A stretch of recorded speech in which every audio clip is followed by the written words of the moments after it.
YouTube, what's good? We are back with another video in the extremely boring NFL offseason, but here and there we have things to talk about. Today we'll be talking about Aaron Rodgers going to the Steelers, what that means for the Steelers. Are they actually going to be able to win games now? And more specifically, are they going to be able to win meaningful games now in the postseason like they've been unable to do?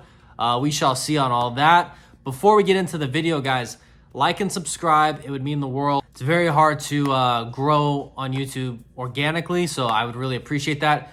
If you're new here, you've never heard of me, you've never watched any of the channel's videos, this is primarily an NFL betting channel, okay? So during the offseason, I'll talk about topics here and there. It's not as consistent as an upload schedule, but during the season, we're primarily a betting channel. That's what this channel is for, and I believe we are the best, if not one of the best on the market. Last year, we started this channel. We hit at 63%. A 63% win rate is insane. If you know anything about betting sports, good luck finding a channel that is hitting at a higher rate. I take a lot of pride in what I do here, and I truly believe I'm the best in the business at this. And time will tell whether or not that was a fluky season or we really do have an edge that nobody else possesses.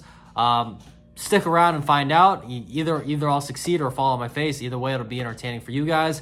But yeah, that's my 2-second pitch to you on why you should care about this channel before it disappears in the algorithm forever. So like, subscribe, and hopefully we can have a successful betting season here in a few months. So before we get into the question of can the Steelers actually win meaningful games with Aaron Rodgers, let's first address the elephant in the room.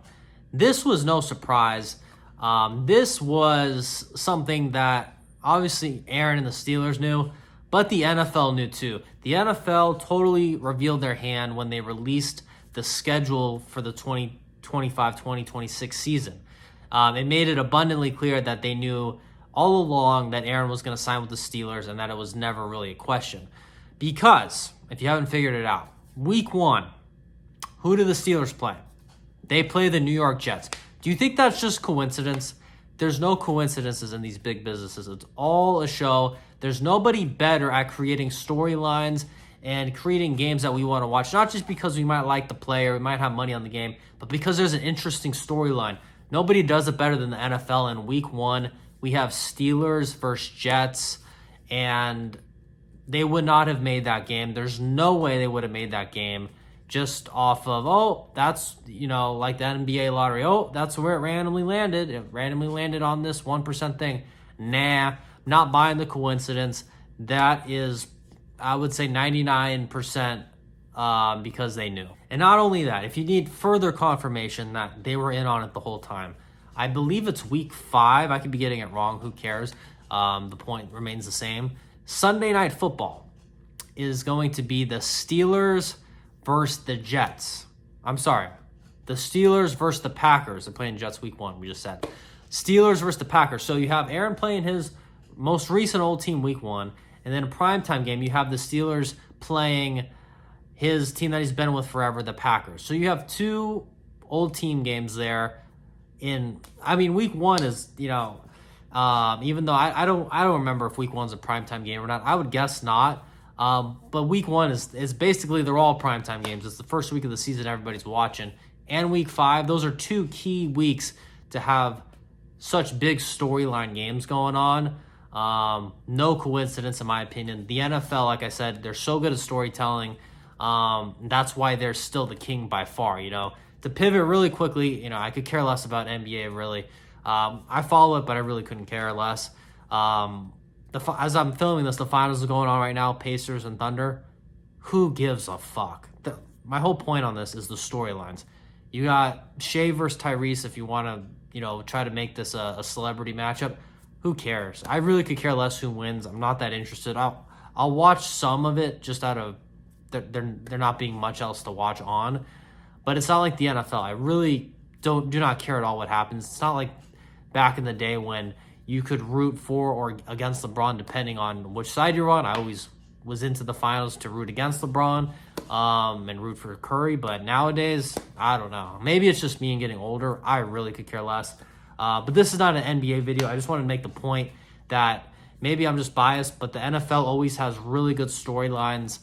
going on throughout the season, and other sports just seem to fall flat in that regard, and that's a big reason why the NFL is king. They know how to draw views, and they know how to keep people engaged in the stories. And let's be honest, do you think, I mean, who knows with the NFL, they piss me off sometimes in the past with their primetime scheduling by putting bad teams on, but Sunday Night Football is usually like creme de la creme.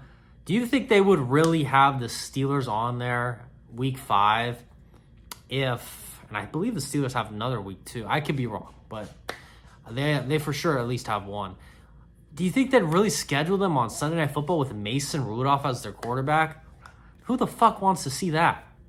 So I'm very skeptical of it being a coincidence, and I definitely think they were in on the gig the whole time. All right, so let's get into the meat of this video. Can the Steelers win now? What does their winning look like here? So the question everybody wants to know, can Aaron Rodgers actually move the needle? Can he turn into more wins for the Steelers? Can he turn into a significant win? And I hate to burst everybody's bubble, but I tend to lean no on this. You look at the Jets last year, did not do well at all. I believe the stat was that Aaron Rodgers had a worse winning percentage with the Jets than Zach Wilson did. And in my opinion, if you just look at the eye test last year, he did not look like that same guy. And I said it last year going into the year that I didn't have high hopes, period. His last year in Green Bay, before he even got injured the first year with the Jets, he didn't have a great year then. He didn't look great then. Then he has this, catastrophic injury, misses the whole year, and then we still have hope for this guy. In my opinion, watching him last year, the biggest difference, and it reminds me a lot of what made Brady not look so good his final year, I just didn't think Aaron could move that well. And I know these guys aren't really mobile quarterbacks. Aaron's a bit more mobile, I know, than Brady throughout his career. But just that little bit of mobileness makes all the difference in the world. You watch Rodgers. Last year, man, that pocket gets a little muddy. It starts to collapse just a little bit. He's not able to just get out of it and buy himself an extra second anymore. He kind of just falls like an old man with it. Unless that's going to look different this year, I don't have high hopes for Rodgers. He's only getting older. I think he's 41 now. I mean, I think odds would say that's a wrap for him being elite. Maybe he pulls out a vintage game here or there, 1 or 2 or 3 a year. But I don't see him as a needle mover anymore. I really think the Steelers messed up, and that's what Mike Tomlin does. They make bad decisions. That's what they're notorious for. They're good at getting good personnel on defense and drafting receivers. But, man, they make some really bad decisions when it comes to the quarterback position, when it comes to in-game scheme, which we'll get to. They had Justin Fields, who had his best year ever, and he's still very young. And they just said, nah, you're not welcome here. We're going to go with Russell Wilson, who's old and washed up. And not only that, we're going to get rid of both of you. When the Jets just showed that you could have signed Justin Fields for a very cheap deal, and the kid's young, had his best year yet, there's a lot of upside there. He's mobile. There's a lot more you can do with him than Aaron Rodgers. Aaron Rodgers, you just got to sit back there, and you're going to have a limited versatility because he's not going to be able to move that well. You're going to be a pocket passer, which is fine. Pocket passing has been around forever. It's great. Pocket passing is still the fundamental thing of football.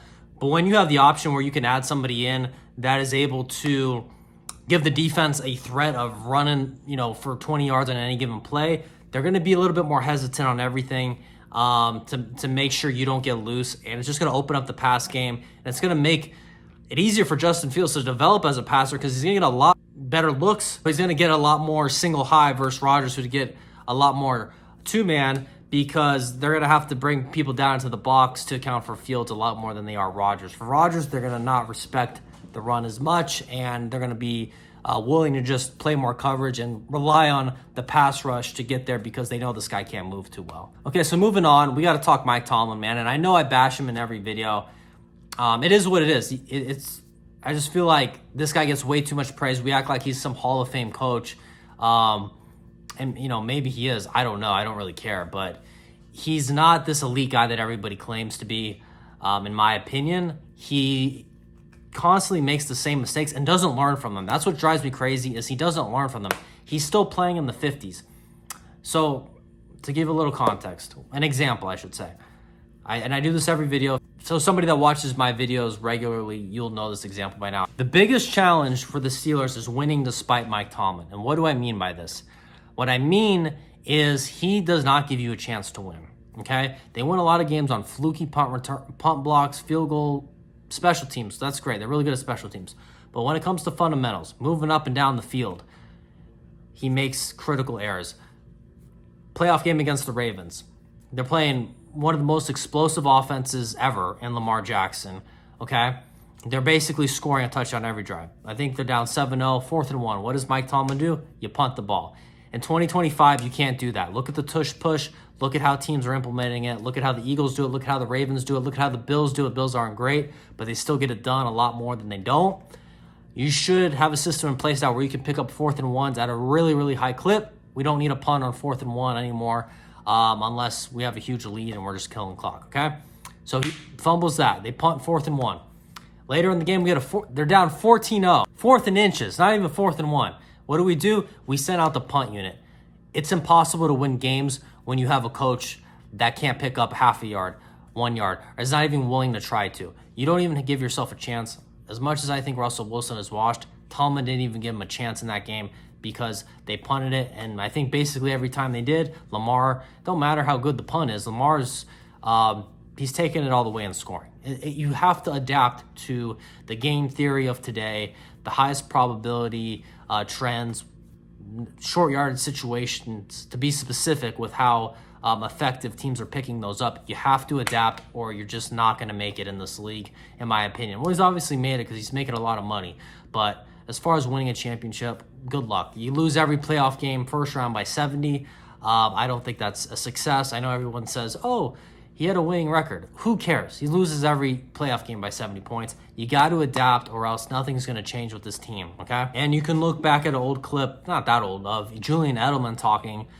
And I believe he was basically saying, like, Mike Tomlin drives him crazy in a similar way to me because Mike Tomlin doesn't adapt. He's like, I still see the same shit he's doing that he did when we played, where I think Jules was basically saying he's got a linebacker trying to cover me in the slot instead of having, a DB or a true nickel on him. Things like that, man. Mike Tomlin just needs to get with the times and adjust, and I don't understand how this guy gets so many passes for making the same mistakes over and over again. It's mind-blowing to me. I know the Rooneys don't like switching coaches, but, I mean, something's got to happen with this. This guy just can't keep getting away with this. And he acts, I don't know, he just acts so full of himself to me in these interviews like he's the GOAT, and I don't know. I just don't buy it, man. I think he's so overhyped, most overhyped coach in the league, maybe ever. He just needs to get with the times. So sorry, Steelers. Even with Aaron Rodgers, Aaron Rodgers is probably washed. Even if you had a decent Rodgers, I think with Mike Tomlin, man, it's still going to make your life hard. Just by the way, he doesn't adapt to he gives you less possessions per game than your opponent's going to get. Basically is what he does. He takes possessions away from his own team. All right, moving on from Mike Tomlin and from Aaron Rodgers. The third reason why this team is going to still struggle to win games is because they are in a really tough division. Now, they do have one team in the division that's all over the place, the Cleveland Browns, which what a joke this team is. They have 5 different non-starting quarterbacks on their roster, so they're probably still going to be pretty bad. They have good roster pieces around them, but unless that quarterback position is tight, you can't really trust any teams in this league. I'm not even a fan of how they drafted. They drafted Mason Graham, the white boy D-tackle out of Michigan. He already looks like a shit show in camp. I think there are way better options they could have went with. But yeah, I basically expect the Browns and Steelers to possibly be in a similar tier next year. I won't be surprised if they just split games because the Steelers with Aaron Rodgers shouldn't be that great. The Browns, who knows who's going to be their starting quarterback. If it's a rookie quarterback, the Steelers might sweep him because Shedeur and Gabriel probably going to suck. Flacco and Pickett are average. They might split games with Aaron, but we'll see how that plays out. I'm not expecting a huge discrepancy between those two teams, but we'll see. We'll unlike Tomlin, we will adjust our ratings as the season goes on week by week because this is primarily a betting channel, and that's what we do and what we believe we do at a really high level. So we will make the proper adjustments. But yeah, staying on topic here, once we get past the Browns, it's murderer's row.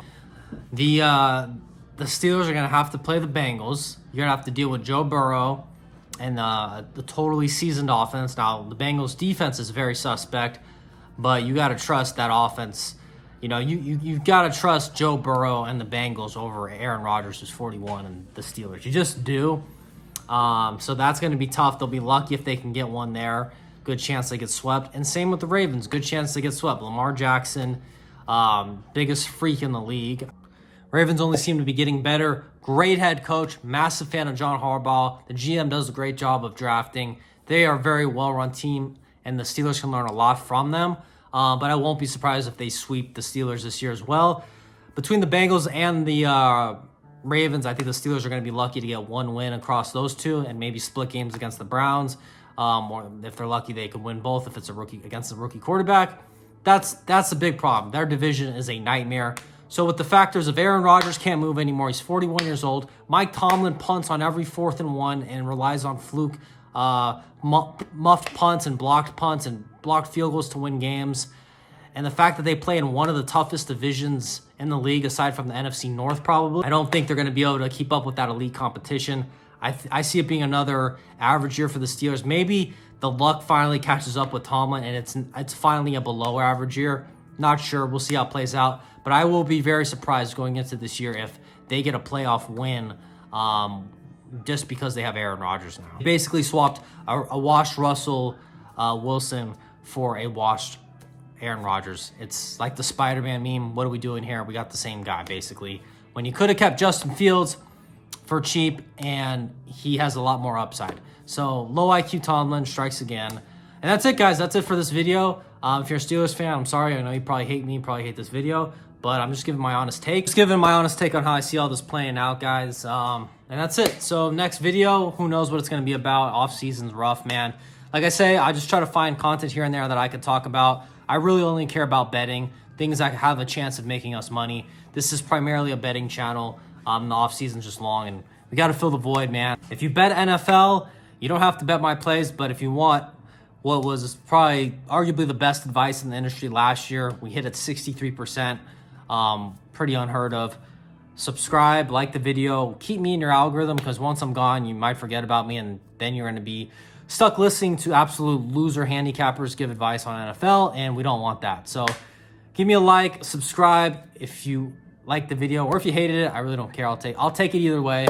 But yeah, guys, hopefully next video we don't have to yell at Mike Tomlin the whole video. Kind of tired of it, but we have to fill the void, man. Off season's rough. And yeah, we'll see what's next. Hope you guys have a great week. Almost there, man. I think we're less than 100 days from the season starting, so it actually feels like this off season went pretty quick, not gonna lie. So that's it, guys. More shitty NBA coming up. All right, boys, have a good one. Peace.